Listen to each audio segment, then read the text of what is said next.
Hello guys, welcome back to my চ্যানেলে চলে এসেছি ছোট্ট একটা শর্টস নিয়ে। তো তোমরা আমার আউটফিটটা দেখে নিশ্চয়ই বুঝতে পারছো কোথায় একটা যাচ্ছি। হ্যাঁ, বিয়ে বাড়ি যাচ্ছি। তার আগে একটু শপিং করতে গিয়েছিলাম। তো দেখতেই পাচ্ছ যে আমরা শপিং করতে গিয়ে একটু উল্টোপাল্টা কথা বলছিলাম, সেটা তোমাদের শোনানোর জন্য না। তো অ্যাটলিস্ট আমরা বিয়ে বাড়িতে পৌঁছে গিয়েছিলাম আর ডেকোরেশনটা খুব সুন্দর ছিল আর প্রি ওয়েডিংয়ে কিছু ফটো তারা সেখানে লাগিয়েছিল। বিয়ে বাড়িতে আমি দুরকমভাবে নিমন্ত্রিত, কারণ কোণে হচ্ছে আমার ফ্রেন্ডস আর বর হচ্ছে আমার পাতানো দাদা। তো তোমরা দেখতেই পাচ্ছ। আর এখানে এসে মৌমির সঙ্গে দেখা হয়ে গিয়েছিল। মৌ কিন্তু অভিদার সঙ্গে বসে আছে। অভিদার বিয়েতেও আমি গিয়েছিলাম, তো তখনও জমজমাটভাবে হয়েছিল। আর এই পুচকেটা দেখে খুবই কিউট লাগলো, তাই আমি তার ক্লিক নিলাম। আর এটা হচ্ছে কনের মা, কাকিমা, খুব সুন্দর আর অলওয়েজ হাসে। আর এই দেখছো আমরা গিফট নিয়ে চলে গিয়েছিলাম।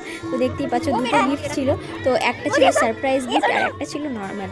সারপ্রাইজ গিফটটা খুব একটা আগে আমি প্রি প্ল্যানিং করি, ইনস্ট্যান্ট প্ল্যান এসেছিলো। আর এটার জন্য আমাকে হেল্প করেছে মৌদি, তার জন্য অনেক থ্যাংক ইউ মৌদিকে, নয়তো আমি ক্রিয়েট করতে পারতাম না। তো বাই দ্য ওয়ে, তোমরাও যদি এরকম কোনো মানে ফ্রেম নিতে চাও তো আমার সঙ্গে কন্ট্যাক্ট করতে পারো।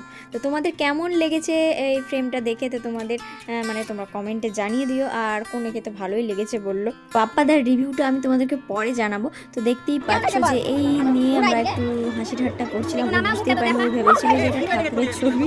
তো এই নিয়ে একটু হচ্ছিলো। আর এটা হচ্ছে পুরো ডেকোরেশন মানে বিয়ে বাড়ির। আর ওই সাইডে কর্নারে ছিল স্ন্যাক্স। তো দেখতেই পাচ্ছ। তারপরে এদের প্রি ওয়েডিংয়ের কিছু ফুটেজ তোমাদের সামনে তুলে ধরলাম। আর প্রি ওয়েডিংয়ের কী সং হতে পারে সেটা তোমরা কমেন্টে জানাও। আমরা সবাইকে ধরেছিলাম, কোনেকে ধরেছিলাম। বল তোর অভিজ্ঞতা কেমন কি বলেছে তোমরা শুনে নাও। আসলে বিয়ের সময় মেয়েরা বেশি সাজে, তো তো সেই জন্য তাদেরকে একটু আনকমফোর্টেবল ফিল হতে হয়, মানে এত সমস্ত জিনিস পরে।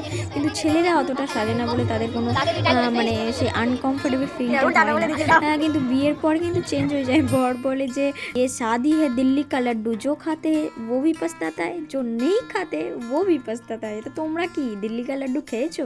এদিকে আমরা সবাই বসেছিলাম, দেখতেই পাচ্ছ। তো এটা হচ্ছে আমার ছোটবেলার ফ্রেন্ড, তাকে আমি জিজ্ঞেস করছিলাম বল কতদিন পর বিয়েটা দেখলি। তো সেই রিভিউ দিচ্ছে, তোমরা শুনে নাও।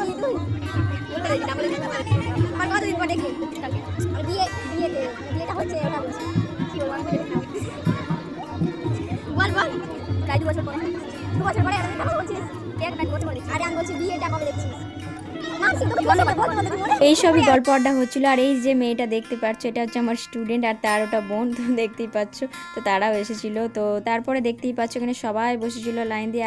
আর এদিকে হঠাৎ করে দেখছি কোণে নিজের সেলফি তুলছে, তোমরা কোথাও দেখেছো? আর এদিকে দেখতে পাচ্ছ চ্যাটিংও শুরু হয়ে গেছে হয়তো।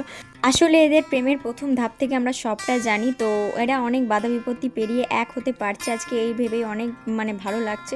নেক্সট পার্টে আরও ইন্টারেস্টিং কিছু আছে, ততক্ষণের জন্য বাই বাই।